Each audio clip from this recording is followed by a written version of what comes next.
here I am again with another Pestie Connections, and with me today, I am really excited about this one because this is my first video Pestie connection with someone from New Zealand. And I met this gorgeous lady when I was over at the P-Man's conference, and she come and sat down and had a bit of a chat with me. And after speaking to her, I'm like, right, we need to get her on and get to know her a little bit more. So with that, I would like to introduce Sandra Speirs from Buglady in Nelson in South Island, New Zealand. How are you, Sandra? I'm great, thank you. Yeah, it's good to be here. Thank you for coming on. I did have to do a little bit of convincing to get you on. It started off with, will you just be part of our Pestie Profiles Getting to Know You section in the newsletter? And then I've convinced you to do a video. And so we had a few email exchanges, and thank you for coming on, because I know it's very nerve-wracking and being the first from New Zealand. So it's actually really quite exciting. So cool. Sandra, with you, you wear so many hats in your business. You're out on the road, you're in the office, you do everything, you are solo. I want to know more about that and how you actually got into pest control. I want to hear your story. Tell me your story. Well, I actually wear another hat as well. I'm actually a kindergarten teacher as well, which maybe you didn't know. I didn't know that. No. And so originally, I've always done kindergarten, and that's what I was trained as, a kindy teacher. And I had children, and then I decided, well, I really want to try something else, but I didn't know what to try. So like a mother does, I looked through the paper in those days. I've got this big smile on my face because you threw me for that one. I think I know everything about someone I'm interviewing, but okay. So kindergarten teacher. Yep. Anyway, so I'd burnt out from kindergarten, wanted to do something else. So I looked in the paper and I found this tiny little ad, and it said Pestie, pest control. And I was thinking it was a franchise, and I thought, they're going to teach me what to do. That's it. And so I applied for it, and I brought into a franchise, and the guy came and he taught me what to do, but there's only 2 sprays, one for inside and one for outside. And that's all he said. That's all he showed me. In those days, back in those days, about 15, 16 years ago, we didn't have to be trained. Anybody could buy the spray, and there was no qualification. That's scary, hey, that is scary. I know. Yeah, okay. Yeah. So what he told me is all I knew. I only knew that there were 2 sprays, one for inside and one for outside. And so I set off on, he came maybe for 2 weeks. Yeah. It was the middle of winter, so it wasn't really busy, which was really good, because learning all these new things in the middle of winter. But on about my second week, this is the only time this has ever happened. On my second week, I went to a job in Upper Mootry. It was all good. I was doing the spraying, backing, and then I fell into a swimming pool. This is the middle of winter. All my gear on. I couldn't believe it. Oh, my God. I was so wet. I quickly took off my pack and chucked it on the top because I was scared that all the water, my spray would leak. Did you do a quick look around? Did anyone see that? No, but I was dripping wet. I was soaked from my head to my toes. But luckily, like they said, I had this emergency kit, and inside was a whole change of clothes. Oh, yeah. I would have loved to have seen that. I seriously. So it's the one and only time you've fallen into a pool. Yep. One and only. Okay. The one and only time. So this is going back like 15 years ago. Am I correct? Yeah. So you've been involved in the pest industry for around about 15 years. Mm-hmm. You started off, I think you just mentioned, as a franchise. You've seen an ad, franchise. Yep. Ad. And then when did it go to Buglady? When did you decide to basically go out on your own? Well, why? After 2 years, I had decided that I ended up going back into kindergarten in the winter all the time because I didn't get enough work in the winter, and the franchise was costing so much money, as in for fees and things like that. I was dishing out money all the time. So I said to the company, I think I'm going to sell. And I said, I'm going to sell it for this amount. And they said, oh, yeah, that's all cool. We'll buy it, a part of it back. We'll buy it back. I said, cool. Yep, that's good. Everything was agreed upon. And so they came and they picked everything up, because at that time I had a car as well. They put everything in the car, the whole lot, and he wrote out a cheque for me, and it was $9,000 less than what we had agreed upon. I was horrified. I couldn't believe it. That's a lot of money back 15 years ago. And that's less than what it was. Like, I paid about 30 grand, I think, for it. Yep. Okay. But anyway, and so now I'm left with a loan. Like, I worked out that I didn't need, if I had all the money that I needed and we'd agreed upon, then it would be sweet and I'd just go back to kindergarten and I'd had a break and it will be honky-dory. But it didn't work out like that. And so he put a restraint of trade on me for 3 years. And I thought, yeah, okay. Damn it. So I decided, well, what's he going to do? And so I started in the summer. I was doing kindergarten 2 or 3 days, and so I decided I would on the other day I'd just do bug spraying. And so I started ringing some of my clients, and it just, because by this time I'd done 2 years of sometimes the same people, and you get to know your clients. I love my clients, exactly. And they love me. I think you these restrictions, I mean, look, at the end of the day, I mean, well, pretty much all companies put these restrictions in place, but they can't stop you from earning a living. It's they just can't. But I have to ask though, Sandra, kindergarten and pests, what's the worst pests? Children, like, just why you got out of kindergarten teaching? Like, I couldn't do it myself. I got no patience. One is quiet job, and one's a noisy job. Yeah, and one you can actually kill. The other you can't. So pray and walk away. But one you can punish, the others you can't. So yeah, I definitely prefer pest control than kindergarten teaching, because I'd have no control because I've got no patience. I've got patience with my own kids, but not many others. So as I've gotten older, I've gotten more grumpier, I think. But all right, so you went out on your own. What challenges did you find, especially being a female? And this is going back, so about 13 years ago now, I'm assuming you started Buglady. Yeah. There must have been some challenges, because going back then, I'm assuming, especially in New Zealand, there wouldn't have been many female pest technicians rocking up to do the job. No, but what happened then, roughly just before then, what happened was then it started to become apparent that we needed to have some sort of a qualification, approved handler's certificate. So all the pest control people had to go to a course. And so that meant I learned that there was more than just 2 sprays. Yeah. Like, oh my God. Did you get excited over that? No, this is like, awesome, I've got more things to learn. Yeah, and then I was like, well, what am I supposed to do? Which spray now? It was really funny. But I actually haven't found anything overly hard, other than sometimes when I rock up in my little car, people will look at me as if to say, where is the person that's going to spray? And then I just carry on with it. They sort of look past you and like, where's the bloke? Yeah, where's the guy? Yeah. And the only thing that I could feel that I would say to you was a challenge was, when you buy your new sprays in their 5-litre containers, and then you've got that round thing on the top, and then you've got to try and undo it. Well, I went through a phase where I couldn't undo any of them. That's not a good look when you go out to spray. Please, sir, could you undo my spray so I can spray your house? Oh, my goodness. And it's only from the first, when you get them from the factory. Some of them are really hard to undo.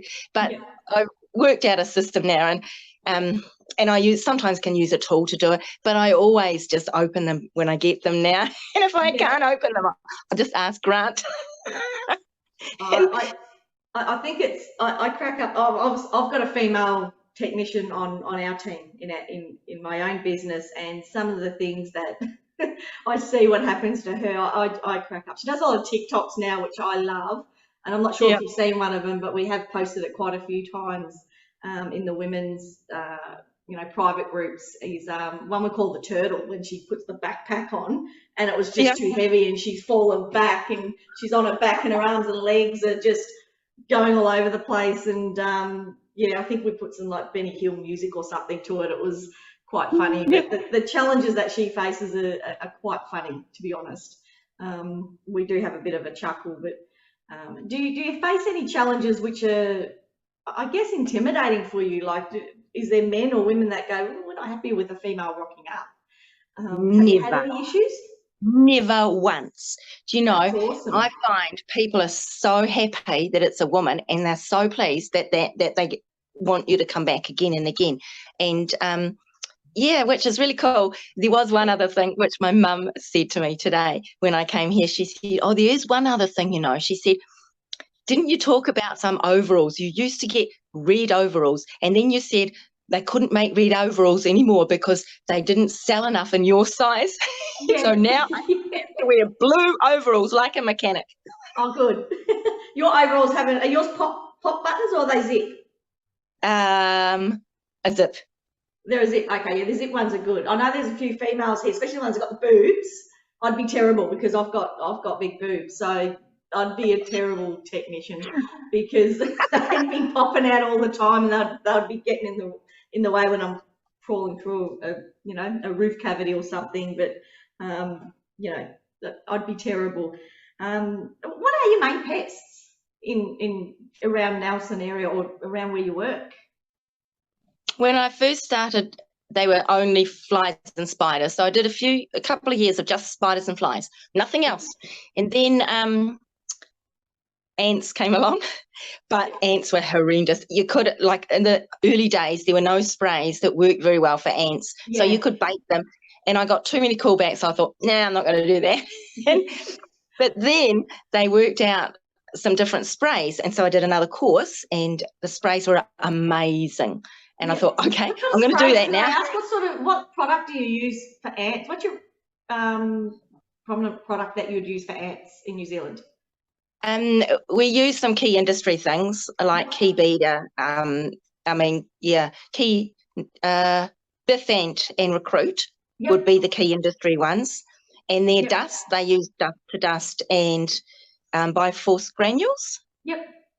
But since I've been going to the Pestie things, and even the other day, I've learnt about some more sprays that I can use, and I do use. There's some in Garrett's that I would, there is just a few other ones that I do use sometimes now, which is quite nice because it's bringing in different things, because I think it's quite good to change up your sprays a wee bit, you know. And depending, I guess, what's your predominant species of ants there? Is there a certain ant, or you got a different variety of ants, or? Argentinian are the worst ones up here. I mean, there's a lot of whitefoot or black ants, you know, but it's those Argentinian ones that are just a pain. And there's a few Darwin. Anyway, after the ants came, then I decided, someone said, you could do wasps. And I thought, no. They said, yes, you can. No. Your qualifications are growing now, Sandra. It's easy, they said. So I had no suit at all. I started without a suit. One day I went in, it was later in the evening, I climbed up my ladder and I had my overalls on. And what is this here? A big gap, isn't there? Oh, yeah. And these wasps came down in here and they were starting to bite in here. And and the guy said, are you okay? Mm-hmm, I'm good. I bet you learnt from that. I bet you suited up properly every time after that. I still didn't have a suit. So I went to another one, and it was on the roof because I couldn't get to it from below the roof. And the guy said, you can just climb on here. It's easy, he said. Just go here and here and here. I didn't even have my mask. He said, you climb up there. It's easy. Look, I didn't have my mask on because I was getting to where they were, and all of a sudden they came out and they were everywhere. Oh, my God. And they stung me here on my eye.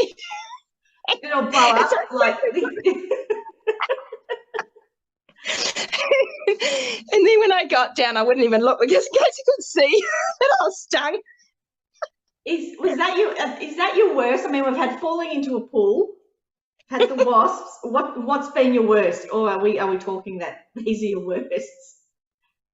Yeah, these are my worst. They're the worst. Oh, that's not too bad. It's actually not too bad. So no, But after that, I brought a suit. yeah, But I'm glad. I'm really I glad. know, and you can go quite well with a suit, but still, sometimes they get you. Like Yeah. another time recently, I Buggers, was on aren't a they? roof. They hurt too. Bloody They stink. do. And you've got to kill them. Otherwise, they just keep biting you, you know? Yeah. Yeah. So you can't do So that with kids. You can't, if they bite you, you cannot kill them. So no, I can't even go like that either. you can't even hit them, swat them, you know. I can't do that. Yes. But recently I was up on a roof again doing wasps, and she said, I don't even know if there's a nest there. I don't think there is, she said. Oh my word. They started coming out again, and there were so many I could barely get close to it. And then I sort of thought, oh, well, I'll lie down. And of course, when I lay down, then they started stinging through my suit. And I was like, this is crazy. I was stung about 9 times. In the end, I had to come away, and I was thinking, I'm sure I didn't get enough in there. And so I went away for a few days, and then I went back. But when I went back, it was so much easier because it obviously had got a lot in there, but not quite enough. So it was so much easier. Yeah. So we're still on bugs after ants and wasps. Yeah. Now cockroaches. Oh, and cool. The good stuff. So many, many cockroaches. Like every year, the last 3 years, it just seems to have got worse and worse. And probably I do more cockroaches and then more ants and then spiders and wasps and flies. Yeah. Okay, yeah. So you're doing a good general pest treatment there. You're covering it all. And no, last year on my website I put, because someone said, oh, it's easy to do rats and mice. Yeah, okay, I've sure. seen, yeah, you do rats and mice. I stalked your website. Yes. But I've only done one job. One. Okay. Yes. So, and how did that go? Did you get on top of it? Yes, my one job this year, and they did it. They locked in for a 3-month treatment thing, which was really good, and they paid on the first day. You know, amazing. And so I've got. Well, actually, most of them seem to have done their dash. Most of them don't. I don't think there's any more anymore. So I've just got to go back maybe one more time and just replenish the bait. And yeah. But I was quite pleased. It was, though it was a small ceiling. Like it was only about this high. You seem quite small, Sandra. So, well, from what I remember when I met you, you are quite small. So you just fit through, no worries. You'd be able to just thanks. Get in, no Thanks worries. for that. So me, on the other hand, my boobs, I can tell you right now, would get caught, and then that would be the end of it. I ain't coming out. My bum and legs would be hanging out. That would be the end of me. So not going to get me in any roof cavity or subfloor, that's for sure. But I'm going off pest control because I'm a bit of a food and wine buff. That's what I like to do outside of work. I don't know if I could not handle being a pest technician, not in your area, because you've got quite a lot of wineries. I've actually listed them. Do you know what? I've actually listed some of the wineries because I'm thinking I might go and visit Sandra. This could be it's a tax deduction. It's business. Yeah. I've got a spare room. Yeah. And then we would just have to stop into some of these wineries and check them out. So are you a wine connoisseur? Do you drink wine? I sure do. Thank you. Thank you. So I've got a few. I've got I've written down Richmond Plains wines. I've been looking near you. Keener Beach Vineyard. That's got some good reviews. Is that a good one? It is. Yep. And you also service out Marlborough Sounds way too, don't you? Yeah. I don't do much out that way. I go to French Pass and out Kiwi Bay, but I don't do Havelock, and but not much further than that. Yeah. Oh well, I think it's sold. I think it's definitely we need to discuss more business. And while we're there, yeah. we need to maybe discuss it at each winery. So that's my thing. So I wanted to get that in because I thought, oh, she lives near all the wineries. I have stalked you where you are, where you work, and checked out all the wineries around there. So all right. So winter months is normally very quiet. I know it's quieter here for us. Mm-hmm. It must be, I'm assuming it's even quieter over in New Zealand because it's bloody cold in winter over there. Yes. Have you winter-proofed your business? Have you been able to do that? Or do you just take a break over winter? What do you do? That's when I do more kindergarten. Oh, so you're still doing kindergarten? I do 2 days. I do 2 days every week kindergarten. I've got a reliever's contract, so I always do 2 days kindergarten, which probably in the summer is a real nuisance because then I can't spray quite so much, and I'm sure I would get more spray. And clearly spraying brings in more money than what kindergarten does, but I still love the children. And kindergarten is consistent. So over the winter, I'm always getting those 2 days paid and I can do relieving. And people are sick in the winter, so I can get lots of relieving. And my one rack job, remember that? One rack job, remember? That's going to skyrocket in winter. I was just thinking about what's a bit similar to me, I guess, because my husband and I used to own an insect breeding business. So we used to breed insects for the pet trade, not to release them in people's house and then go kill them. But that was not why. Are you sure? No. we used to breed insects and we sold them to the pet trade Australia-wide and did very well out of it. But we soon learned that there was a lot more money in killing insects than breeding them. So a bit like kids, breeding kids costs too much money. Yeah, you're right. You don't want to breed pests. You want to kill them. So definitely. There's a lot more money in killing stuff than there is breeding. So I learnt that pretty quick. So we don't breed insects anymore. We got out of that, and now we're just killing them. So, all right. So, is there much competition around you? There's always competition. In fact, my new partner and I bought this house on this street, and lo and behold, when we moved in, like 5 houses down the road was one of the competition. Oh, great! You had a barbecue. You got together and had a drink. So no, but and he is probably one of the more competition type people, but he's just an employee, which wasn't quite so bad. But I can see how much work he does or doesn't do. I see when his van's there and when it's not. He sees when your Buglady car's there too. He's like, she's home. Yes, got no work today. But you'll have to excuse me. I do have a bit of cough. I said before I come on, so I was going to cancel, but I didn't want to cancel because I was excited to get to talk to you. So, all right. So you attended the PMANS conference. That's where I met you, and that was the first time you've attended that conference. Is that correct? That's what you said. So you've been in it for 15 years. Yeah, 15 years. How come it's taken you so long to attend a conference? Why this conference? I've only been a PMANS member for 2 years, so I've only just started with PMANS. But I used to go to ones all the time for training in Christchurch because Christchurch was closer. And so I'd always do one a year down in Christchurch, and that was enough to keep my approved handler certificate when we had approved handler certificate. And so then I never did it. But I've only just recently become a PMANS member. So and then I decided, well, actually, there's another lady who sprays as well, and she said, Dawn, oh, you should come into this one. And so I thought, okay, why not? So that's Dawn Hendricks, yeah? But I tell you what, it was so worth it. It really was. I really enjoyed it, and I learnt a lot, which is cool, which is the main reason for going, isn't it? Amazed at the ratio of women at that conference, and I spoke to quite a few people at the conference, and they were saying before COVID hit the last conference, there was around 6 women that attended that conference. Now I did a quick head count just while I was there and looked about 40 women.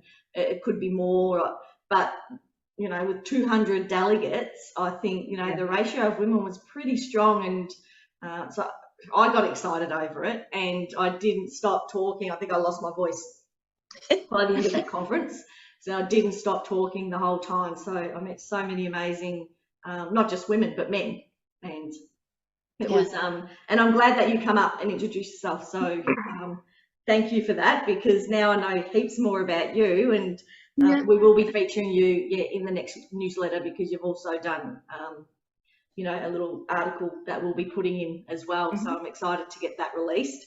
And so I hope to see you at the next conference, because I'll be attending all the PANS conferences in the future, and I think the next one may be Christchurch, I think. So fingers crossed, because that's near you. It is, yep. We can do some wineries. Yep. I don't know if there's many down there. We'll have to hunt some out. Yeah, well, I'm not sure. I'm sure people will travel. It's an excuse to travel. Hey, do you know, when I first started going to conferences, I went to the ones in Christchurch, and without a doubt, there would be 2 or 3 women, me being the only sprayer. The others were there because they worked for their husbands, or they were admin. Honestly, it was they used to be big burly men. I have no idea how they would get burly men. I want to cut in here, because I've read your getting to know you questions. Arnold Schwarzenegger. Okay, so you obviously like big burly men. Well, not these pest control ones, no. But I was just thinking, Arnold Schwarzenegger, you mentioned him a couple of times, but then one of the questions was, who's your, you know, celebrity crush? And you said you didn't know, but I reckon Arnold Schwarzenegger would be your celebrity crush. One, because you want to go out for dinner with him, and second, you actually look up to him. Why Arnold Schwarzenegger? Because he's changed his mindset. It's his mind more than anything else. Like, you look over his period of times of the things that he's done, and how he's thought, what he has achieved over his life, and how he's done this by changing his mindset. I mean, he has got nice muscles. That's a bonus. But it's that mind, it's that working with yourself and your mind to achieve something that you want to achieve. And I think that's cool.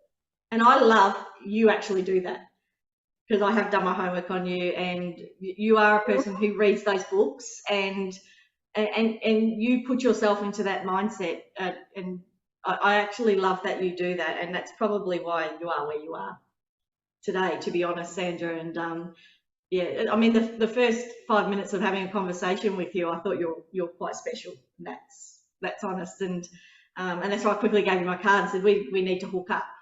We absolutely have to hook up. So, but that's getting on track. I just wanted to talk about muscly men. I thought of Arnold, and I'm thinking, I think it might be her celebrity crush. Who knows? So getting on to so not many women attending these conferences and training, you know, workshops and seminars. What do you think about women in Pest? WIPM, what do you think that's, you know, with bringing it over and involving New Zealand in it, do you think that's going to make a change or an impact with bringing more people out? I would think so, yeah. I really would think so. And there's no reason why women can't do it. No reason whatsoever, you know. And I'm thinking across the board. I'm thinking even, you know, your office managers and your representatives and all the women that are involved in the industry. It's something, I think over in New Zealand, it's still very, very new that people, they're sort of over here trying to get them to come together. And I noticed that, I'll be honest, when I went to the conference, there were quite a number of women who come up and said, oh, well, we knew you were going to be here. So they made the effort to actually turn up just to see what it was about, to, you know, to hear more about women in Pest, and they just absolutely loved the idea. But also we want to be involving the men too. I mean, for us, I know like some of our biggest supporters are men in the industry, and it's but it's sometimes nice just to talk to another chick another female, and, you know, talk about the same challenges that we're all going through. So yeah, I think we're really hoping to do more and more over in New Zealand and get some events happening and some workshops and getting more involved with the conferences, with breakfasts, and especially the 2026 conference, which is going to be FAOPMA. And you got a job to go to? No, it's my mum's phone was ringing. Okay. Thought it might have been a job. I said, we can go out on the road. Let's go. Let's do it. Yeah. I'd love for you to take me out on the road, actually, if I come and visit. So I'd love to, why not? You know, love to see you get stung by wasps and into swimming pools and doing that. But, all right, so karaoke. Do you like to karaoke? Do you sing, or did you just put that there because I threw that question in? Yeah, some of them I just had to think, and the first thing that popped into my head I put on there. Like, I do sing in the car. The Proclaimers. That's why I got excited. I thought, this chick, she's got similar tastes, so it's a song that everyone just gets up and sings, you know? Yeah. You know. All right. I do sing in the car, so it's all good. Yeah, so do I. I've got to keep awake. Yeah. Do you travel far? What's your radius? I can travel sometimes 2 hours before I get to spray my first house. Wow. And that would be from Nelson to Bainham. It takes 2 hours to get there, maybe just over actually. But generally, and also I could spray in Murchison. That takes an hour and a half to get to Murchison. And when I go over to French Pass, it takes a couple of hours to get over to there too, and maybe 2.5 hours. Towards more Marlborough way, isn't it? Yeah, right. Through a Kiwi Bay. That's where the wineries are. Job over there. But that's where all the roads have just been flooded recently. So I'm hoping I'll get over there this year because all the roads have still closed. I think that's been 3 weeks since they had the flooding. Oh, wow. Yeah. Yeah. No, that's a fair distance. People don't believe it because our business is only in Noosa on the Sunshine Coast, and they don't believe it. We literally travel a 10-kilometre radius, so it's not very far. People just not very far at all. They just don't believe it. They go, "Oh, that's fantastic," and I go, "Well, our technicians don't think so because they don't get a break. They're literally jumping in the car and go around the corner, and they're at the next job." So whereas I jump in the car and then I've got to drink and then I've got to eat to keep myself awake because I'm driving for hours. Yeah, stop into that winery just to stretch and walk around. I never get to the next job. Yeah, like I said, I would not make a good pest technician because you wouldn't get me out of the winery, so that would be the end of that. It's now you've got 3 children. They're adult children now. Have any of them showed any interest or have wanted to come on board pest control? No, one of them did at one stage, and he did a course for Doc. And he ended up doing some spraying and things, and he also did a pest control thing but it was possums and things like that. And I thought, oh yeah. But then he went to Australia. I've got 2 of my children in Perth. He went to Australia over where his sister was, and then he found an Australian girl, and then they got married. So he ain't coming back. And he was the only one that I thought, and he had said, yep, when you're ready to retire, I'll come back and I'll do it and all the rest. And he could have. Yeah. He would have make a good but no, I doubt it now. So how old your eldest? My oldest is a girl, and she is 33 this year. Yep. And your youngest is? He will be 29 this year. You're on fire, chick. Seriously. Now I know why you said you want to retire in 5 years' time. You look so much younger. You look like you got another 20, 30 years in you. It's just... I'm not going to do it that long. No. Well, you do well. Your secret talent. Can I say it? Can I say what your secret talent is? Pole fitness. Too late. I've said it. Oh yeah. Pole dancing. Did you have to wear big heels with that, or you wore boots? Was pole fitness different? It's different. From pole dancing. It is. Yeah. What's the difference? One's done for, For one's done for erotic dancing, performing. That. And one's done for fitness, for fun and for still fitness. The same thing, right? No, I didn't get paid. But it's still the same moves. Okay, yeah. All right. When I bought Similar. I bought the house we're in now, my husband and I, there's a big, there's a hole in the garage. I said to the previous owner, I said, what the hell is that? And then she said, oh, we're going to put a pole in there. And, I said, like a pole dancing thing. And she went, yeah. And my husband said, oh, yes. Yes. We've been here 10 it's years. real good fitness. 10 years. It's really the hole's good. still there. There's no pole. There's no pole. I thought I was going to come and see you now so I could do some pole moves. Well, I can always get one installed. So, I don't think I'd be very good at that either. It's, not my thing. So, well, look, Sandra, it's, this is just a quick chat just to get to know you a little bit more. And I'm really excited to keep watching you and seeing what you get up to and releasing more about you, to be honest. And I can't wait to get back over there and actually spend some time with you and, get down to the South Island, because I tend to always be in the North Island, and get down there and, get to one of those wineries and let's have a drink. And, yeah, sounds good. But I think what you do is great. I love what you do. I love your energy. I love your mindset, and I'm really thankful that you did turn up to the conference and you made an effort to come up and speak to me and get to know me a little bit as well. And I'm looking forward to bringing this whipping over to New Zealand a lot more and meet more and more women, and hopefully we can all get together and get up to no good. Exactly. So I thank you for having a chat, and I look forward to hearing more about you. Thank you for inviting me to have a chat. Thanks very much. Thank you. Bye-bye.